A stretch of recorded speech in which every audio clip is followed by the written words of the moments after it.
Welcome to another amazing episode of Raising Private Money. I'm Jay Connor, the Private Money Authority, also the host of the show. And today I have an amazing guest that's going to be joining me to talk about his journey in this world of private money. Well, my guest has raised $500,000 in private money to fund his real estate deals. We're going to dissect exactly how he started out, how he overcame some of the challenges when he started out, and how you can duplicate the strategies as well on raising private money for yourself. Well, my guest actually started his real estate investing journey all the way back when he was only 16 years old. Can you imagine?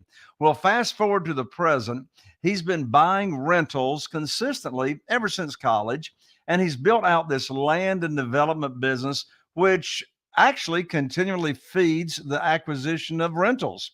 Well, in 2019, he quit his day job. How about that?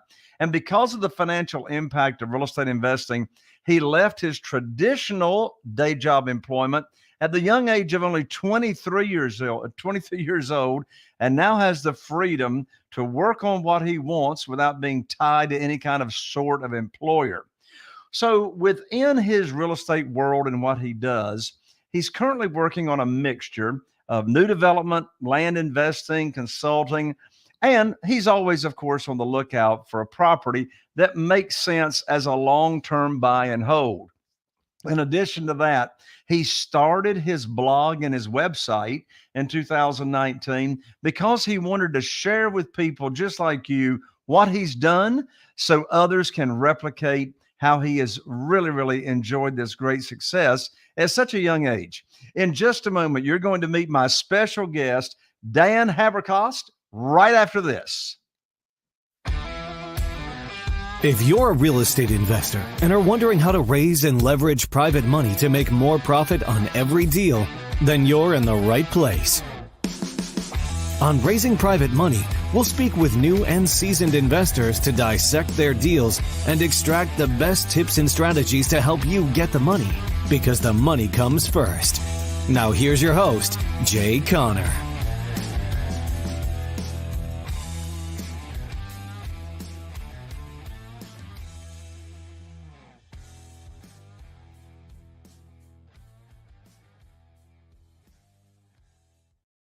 Well, welcome to the show, Dan. Jay, thanks for having me. I appreciate the intro. Absolutely, man. I'm so excited to have you on. And you have quite the inspiring story because, I know a lot of our listeners can't see you right now as I can. They may be watching on YouTube and they can see you, but you look every bit the age of 14 years old. It's Oh, amazing. I don't hear that often, but I'll take it as a compliment. I'm 27, so Trust me, the older you get, the more you're going to like to hear that compliment. So you're 27 Sure. years old right now, right? Yes, exactly. I love it. I love it. And, because of this thing called real estate investing and giving you the freedom, you moved to Colorado not Yeah, too long ago, which is where you've been wanting to move for some time, right? yeah. Moved here in 2018. Love the sun, love the mountains, love the people. It's quite the improvement over Ohio. That's wonderful. Well, Yeah. my story around private money, Carol Joy, my wife and I, we've been investing in real estate, single family houses primarily ever since 2003. hmm Full time. We rehabbed a little over 475 houses. Well, I didn't start out raising private money or using private money to fund my real estate deals. In fact, the first 6 years that we were in the business, I just relied on local banks to fund my deals. But then something came along in my life that changed everything up. It was that thing in 2009 when we had the global financial crisis going on and I lost my lines of credit. That was what forced me into learning about private money. And actually, it was the biggest blessing in disguise ever in our business. We actually were able to triple our income in our business that first year we started using private money. So my question to you, Dan, is did you start out in your real estate investing business using private money? If you didn't, what happened in your career that caused you to start using private money? Yeah, so I'll try and make a important distinction here where I have front range land, which is my active land and development business. That is where I use private money. In my actual investing on the buy and hold side, not as much. So I started with picking up a few house hacks. The first one being when I was 21, finishing up college, and that was just with my own cash. And shortly thereafter, though, getting to the whole point, I realized the low and no money down stuff is great, but money's got to come from somewhere. And so that's when I started the active business so that I could scale my income and ultimately go and buy more rental properties. And front range land, quite simply, is a direct to seller marketing business for land. And important distinction there, I don't touch raw land. Everything I go after is horizontally developed, infill, shovel ready sort of lots. And that is dispoed or profited on in a variety of ways. Some of the lots we just buy and sell. Some of the lots I finance them, and then a few at a time I'll put new construction homes on, and or duplexes, but all residential. And when I started doing that, I had very little money of my own, so I absolutely had to seek private investors to fund the land deals. Excellent. So again, it was out of necessity, Yep. right? Yep. So how did you start? Tell us the story about your first private lender and how that came about. Was it a family member? Was it a friend? Was it an associate or somebody else? So it was a friend and mentor. So the way that I was even got into land, into that space, is I met a guy here at the local real estate group, which I actually host now, who had been doing land and development all over the country for the last 40, 45 years. And he needed help in his business, specifically on the technology side of things, being a bit older, not having grown up with it. And so I would go down an hour south of where I live and meet him where he lived every weekend and help him in his business and learn from him. And that is ultimately how I learned to build houses, learned about land, how to go direct to seller to buy it. And so eventually I just kind of took his business model and started implementing it myself. And so he financed my first deals. Okay, so it was your mentor Hmm. that actually was your first private lender. Yep. Um, so what advice would you give to, say, a new real estate investor that is wanting to raise private money? What advice would you give them? What not to do, what to do, how to, you know, approach a potential private lender? Sure. So don't be short sighted here. He knew everything that I wanted to know, number one. So he was, the consultant, so to speak, along with the lender. And so I gave him half the deals. He was getting nearly, 50 to 100% returns on his money just flipping land in a matter of months. And you might say that's crazy. That's, such an obscene rate of return because of course we were just JVing, we weren't violating usury laws.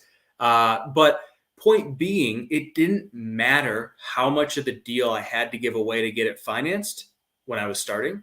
What mattered is that I did those deals, started to learn, started to gain confidence, and did it in a way that was very safe. It was safe because, again, I had a subject matter expert providing the money and double checking what I was doing to make sure that I was not making any mistakes. And so the point I'm trying to make isn't necessarily that you have to give away that much of the deal. It is more that when you're new, when you're getting started, if you're able to go find someone who doesn't just have the money, but also has the expertise and can double check everything you're doing, don't worry about what you have to give away. What is important at that juncture is that you are doing the deals, you're learning, you're iterating, because down the road, the money you gave away on the first few does not matter at all. Well, and what you're talking about there is you're talking about learning while you're earning. Hmm. Yep. And, along with that, um, I've particularly starting out when you're new, access to the funding is actually more important than, say, an interest rate that you're going to pay. Hmm. Just having access to the funding. Now, what I practice and what I teach, we pay all of our private lenders a straight 8%, no Hmm. origination fees, no extension fees. We don't give any part of the back end of the deal. But again, being confident about what you're talking about is another really, really important attribute of being able to attract that money into your world. So Mhm. in addition to your mentor, have you branched out and you're getting private money from other individuals now? Oh yeah, oh yeah, yeah. I have a doctor who he has. Oh, so I gave you the number of 500,000 because, and people who've raised any substantial amount of money know that that's low. Because I use hard money to finance the new construction. So really, I've just used the private lenders to finance the actual acquisition of the land. But point that I wanted to make is I have far more people offering me money than I have deals and assets to put them in. I have a decent amount of liquidity right now, so we're really ramping up our mail. So yes, I have a couple doctors that have given me cash. I have a few people that have given me cash, kind of like you just described, just with a straight debt, and I pay them every month. And then I have others that I don't pay them anything every month, but they just take a portion of the deal when it sells. So I've structured it both ways. And what you just described, though, it sounds like you aggregated a large pool of funds, straight debt, where you simply pay them in return and use it as you. I don't know if there's any boundaries as to how you can use it within your business, but that's really what I'm working towards. Because again, I have more people offering me money than I have assets to put the money in at this time. Isn't that a wonderful problem? Yes. Yes. I mean, I'd rather have more money than I can use Hmm. than more deals than I have with it, than without the funding. So Hmm. that doctor or doctors that are your private lenders, Hmm. how did they learn about the private money world, and how do you start a conversation with someone like that? Sure. So one of them reached out to me off of one of these podcasts. So he had a background in real estate, was just at a point in his life where he didn't want to do any of the work. He just wanted to lend the money. So that was easy. He came to me.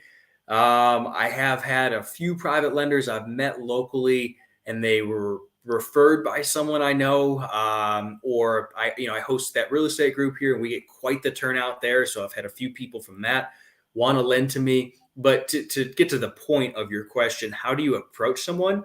I like to do so a little more passively by simply talking about what I'm doing, the returns that are coming about, and that other investors I'm working with are getting. And then if that person sees that as being of interest, they'll bring that up. So that's how I like to go about it, kind of a soft sell. I'm all about what you just said, Dan. I'm Hmm. all about what I call the indirect method, very, Hmm. very soft. I never ask anybody for money. I never pitch a deal. We separate the conversations of introducing someone to what this world of private money is and how it works, and then having a deal to fund. Of course, I'm sure you will agree the worst time to be trying to raise any kind of private money is when you need it Yes. for a particular deal, right? Yeah. The best time to be raising private money is when you don't need it and you're not trying to get a deal funded. And so, for example, how in the world do I have all this private money? I've got about $8.5 million accessible for multiple projects, multiple house projects that we've got going on. And so, first of all, how do we get the interest? Well, we put on our teacher hat. So we Hmm. teach people that we've got association with. We go to church together. We're in the Rotary Club together. We're in Business Networking International, you know, our Hmm. social, our social media friends, etc. So we teach people what private money is and how it works and what our Sure. program is. I love to start conversations with did you know? I love did you know questions. Hmm. One of my favorite did you know questions, just having a casual conversation with someone, is did you know that there's a way people can earn unlimited money per year tax free? And of course, they're not going to know how that works. And then when they say no, my follow up question to that is, well, have you ever heard of self directed IRAs? And in all likelihood, they haven't. So now we lead into a conversation of how people can use their current retirement funds, transfer them over to a self directed IRA. If it's in the form of a Roth IRA, all those returns and profits are after tax dollars. So there's your tax free income. Hmm. So again, I love to start conversations with, did you know? I love what you just said, Dan. Just tell people what you're doing, Yeah. right? I mean, I've got a ton of friends and students. They'll just simply post on their Facebook a Hmm. deal that they're doing, Yep. right? And let the story unfold on Facebook or on Instagram. Well, that right there, you don't even have to ask people if they've got an interest. They're going to be saying, "Well, tell me more about what you've got going on," right? Hmm. Or on social media, they can refer to or tell a story about, hey, and just in passing, they'll say, and one of my private lenders funded this deal and they're making X number of dollars just by funding the deal. So you didn't ask for money. You're just Hmm. telling people what you do. I love that Yeah. point, Dan. Yeah, that's it. And then on more tactical advice, I have found that a doctor's a good example, but people I know who own businesses outside of real estate where they're doing very well, but they're very busy, or they're just high paid W-2s are excellent sources for capital because they have a lot of cash. They don't know how to multiply it themselves, and they think an 8 or 10% return is great. They're very happy with that. They don't know how to take real estate and get exponential returns. So look for those busy, high paid professionals or business owners outside of real estate. Absolutely. Well, if you're listening to this show, I want to give you right now a gift, a free gift, and it's my book, which is titled Where to Get the Money Now, right? This is not an ebook. I'm actually going to autograph it and mail it to you. And the subtitle is How and Where to Get Money for Your Real Estate Deals Without Relying on Hard Money or Traditional Lenders. And you can get this book by going to jconnor.com/book, BOOK. So again, this is not a downloadable ebook. This is a book I'm actually going to mail to you in the mail just to cover a couple of bucks to cover shipping and handling. Again, that's jconnor, JAYCONNER.com/book. Dan, thank you for sharing your experience on the private money piece. Let's go ahead and move over to your favorite wheelhouse, Mhm. which is land. Why land? Well, the honest answer there, we can all justify everything we do in hindsight, but the honest answer there is because I found the expert in it who I made friends with and ultimately learned from first and foremost. But there are certainly advantages to land in that it's more of a blue ocean. It's highly inefficient. It's not well understood. People who don't know what they're talking about will say land is risky or new development, new builds are risky, which I'll tell you, it's far easier to build a new home than to go flip a house. I've done heavy rehabs. You don't know what you're going to find under the floor, under the walls with a simple box. It's the same box every time. But ultimately, the concept of being an inefficient market is the point I want to make, where there aren't a lot of competent high level players. Whereas you go into something, say, like multifamily, right? There are a huge amount of very competent players. It's very consolidated. That is certainly not the case with land. And then just the category of land is so broad, and there are so many different moves and assets under that umbrella that, I mean, shoot, I certainly don't play in all the arenas there. I focus on infill, horizontally developed lots. I don't touch raw land. And that's, again, an underappreciated, underserved space. And there's all kinds of builders needing lots, but they don't know how to get them. I was on the phone with D.R. Horton, their Southwest Florida land acquisition rep, because they're buying one of my lots, and they're buying like crazy. And they will even pay a premium in a lot of these markets because they take 90 days to close. And so they're not unique in that builders build. That's what they know how to do. That's where they make their returns. So they're happy to pay market price for land, which is excellent when you think about other niches in real estate. If you go direct to seller for housing or apartments and you want to sell that or flip that, your end user is going to want a discount. And that's generally not the case with builders. Their version of a discount is 90, 95% of market price. So they don't really know how to buy at a discount. And then as a corollary to that, when I go to build and I've got both a discount on the land and then an effective general contractor, there are huge margins to be made. So I know that was a bit of a rant, but there are quite a few reasons why I like this space. Yeah. Well, one of the biggest reasons I heard is you don't have a lot of competition out there going after the asset that you're going after. Yeah, not relative to other spaces in real estate. It's certainly gotten busier these last few years, especially in the Southeast, but not a lot of competent money is in the space. It's people that don't have money. They're trying to wholesale. And so it's a good space to be in for that reason. And then especially on the new construction side, especially in a lot of these small metros I'm in, there's opportunity there. New builds are very, very simple if we're just talking 1,500 square foot ranches. Right. So share with us some of your secret sauce. How do you find the lots? How do you get the list? How do you market to these owners of these lots? Sure. So big picture, anytime you want to market for anything, you need to know who are you marketing to, and you need to align both your marketing pieces, your messaging, and your negotiation accordingly. And this is where a lot of people go wrong in land. So there is some distress out there, but I'll tell you, we get far more deals from people in the 70s and 80s who are at least upper middle class, if not wealthy, because they bought this for cash 10 or 20 years ago, and whose time is far more important to them than their money. We don't get much distress. And so knowing that, all of our mail is very much aligned to that. There's all kinds of offers, postcards, mail pieces talking about cash and quick close. And that sounds scammy, especially to the oldest demographic, which tends to be the target of scams. And so PropStream is where I pull my data. The list I would start with if I was going into a new market is 10 plus years owned, living out of state or out of county. I'd want them to own, 2 or 3 properties max, right? You don't want the builder who owns 20 properties on your list, at least to start. And then not listed on the MLS. So those are the parameters. And then I use just the drawing tool on PropStream to pull an area, which of course we can talk more in depth about. And then you pull the data. I upload it directly into my CRM Pebble, and Pebble mails right out of the CRM for me. I have been using 6x9 postcards mostly this year. They're bright, they're colorful, they get your attention. And we do some cold calling, but most of our deals come via mail, sending about 10,000 mail pieces a month. And it's really that simple.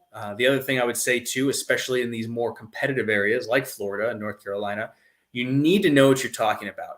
This drives me nuts. Again, I learned about land from the perspective of actually building homes. That's what I was doing with my older friend. And I see so many land courses and people in land who can't tell you what a perk test is or what plot plans are or a plat. They don't know anything about building. They don't know anything about utility available. They don't have a clue. And you need to know, because if you want to rise above the competition, you need to actually know what you're talking about, because you're talking to sellers who probably do. And especially on the dispo side, if you're trying to sell to builders, and you need to have, again, your negotiations aligned according to your avatar and to their pain points. So if I'm trying to harp on, I can close quickly, you need cash, I have cash, I'm going to fail with the people that we buy from, because that's not what they care about. They're not in a hurry. They're not distressed. What they need is, hey, I'm the target of scams all the time. I have money. I'm not as technologically savvy. I need to know that you're legitimate. You're not trying to scam me, and that you're actually going to close, because I'm so tired of all these fake people who don't have money trying to make me offers. So aligning everything to the avatar is very, very key to getting deals. So instead of that messaging, in essence, or essentially, what is your messaging that's not what you just went over? Legitimacy, right? So right on my postcard, it says, tired of fake offers? We send proof of funds, and our attorney or title company, depending on the state, handles escrow, eliminating all risk for either party. Here's our website. Here's our everything. Just that is a good tagline, because they're sick of people that don't have money trying to get their property under contract.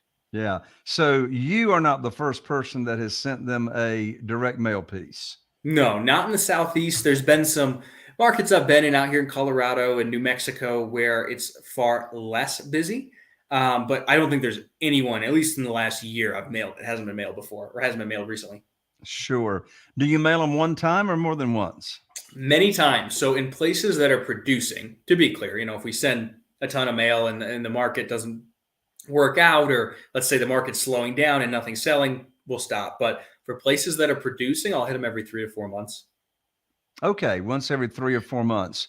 And how do you structure your offer? How do you determine what you will pay for a lot? And it sounds like most of what you're buying are lots. Yeah. And so it's kind of a spectrum. And I have an SOP sheet for this that my acquisition guys have, where in somewhere like most markets we're in Florida are much hotter. They move quicker. They're really commoditized, because there tend to be thousands of infill lots that are exactly the same in these subdivisions. And so those ones, there's endless amounts of builders. There's endless amounts of demand. We can tend to be a little higher. A lot of times we buy them at 55 cents on the dollar.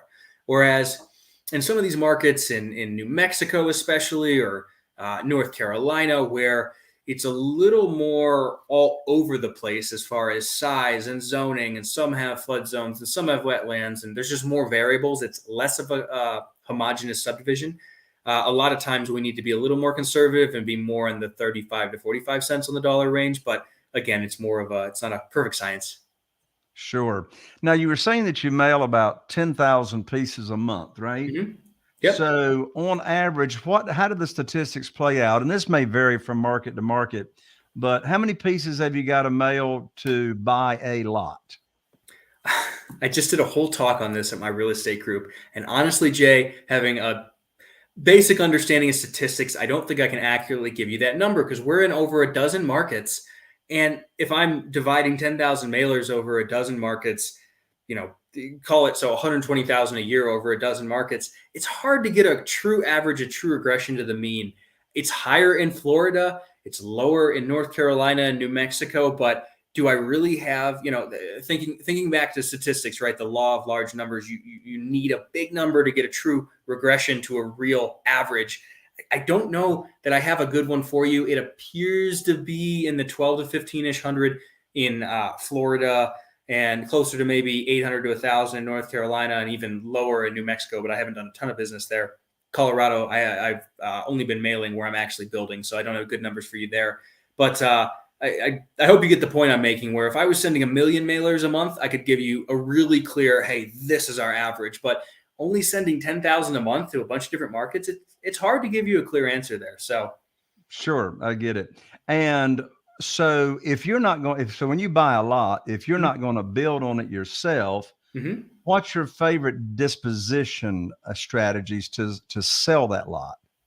Just reselling it on the market. And just put it in the MLS? Mm-hmm. Yep. Well, that's not rocket science, is it? No, this stuff is not complicated. Sometimes we'll sell it for turns. I haven't done an assignment in a long time. There's nothing wrong with it. It just kind of makes me uncomfortable. Occasionally we'll do that. I've funded some double closes, but mostly just buy and sell, sometimes for terms, sometimes for cash. Right.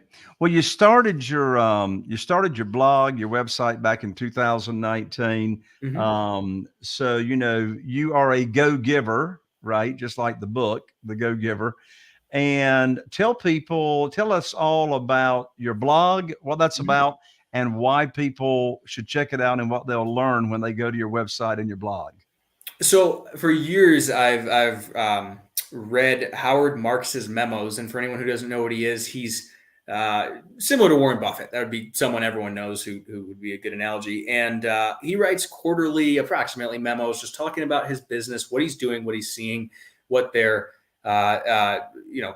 advising for their clients. And so my blog is the same thing. It's me simply talking about deals I'm doing in my business today, and lessons learned from specific deals, that sort of thing. Because of course, I certainly don't have the track record of the person I'm referencing, but over the course of decades, I expect I will. And so I enjoy kind of just sharing my thoughts there. And some people hopefully will find that useful. That's what I'm writing about on there. Sure. And how do people find your website and your blog? danhaberkost.com on the socials, or just the danhaberkost.com is my website. There you go. So for people that are listening, we're going to spell that out nice and slowly. So and of course, it'll be in the show notes as well. But that's www.dan, D-A-N, Haberkost, HABERKOST.com, danhaberkost.com. Dan, final parting words. Well, something I wish I could have told myself 7 or 8 years ago was simply pick one strategy, one asset, and pursue it aggressively and get better than everybody else in that space. You can make millions of dollars in any of these niches in real estate and many outside of real estate, but you can't make millions of dollars in all of them. So pick one thing, pursue it aggressively, and iterate and adapt and improve as quickly as you can. I love it, Dan. My advice of what you just said, I say in 3 words: learn your lane. Yes. Learn your lane. Mm-hmm. Stay in your lane. And when you learn that lane, then you can explore another lane, right? But stay in that one lane to begin with. Well, congratulations to you, Dan, with all the success that you're already enjoying. I know you are an inspiration to a lot of people. That's fantastic that you're running your real estate investing group out there in Colorado. And I know from just being with you here on the show today, you are a leader and you're blazing the trail for a lot of other folks to follow in your steps. Thank you for being a go-giver and for giving back. Thanks, Jay. I appreciate you having me. It was a great conversation. You got it, Dan. Well, there you have it, my friends. Another amazing episode of Raising Private Money with Jay Conner. I'm your host, the Private Money Authority, and I need your help so that we can have more amazing guests like we've had with Dan today.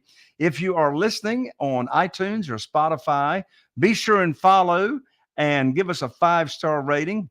Write us a short little review. Would be fantastic. If you're watching on YouTube, be sure and subscribe and click that bell so you don't miss out on any more of our upcoming episodes. So I'm here to inspire you as well, to help you take your business to the next level. And I'm looking forward to seeing you right back here again on the next episode of Raising Private Money. Are you feeling inspired by the knowledge you gained in this episode? Then head over to jconner.com/money guide. That's JCONNER.com/money guide and download your free guide that shares 7 reasons why private money will skyrocket your real estate investing business right now. Again, that's jconner.com/money guide to get your free guide. We'll see you next time on Raising Private Money with Jay Conner.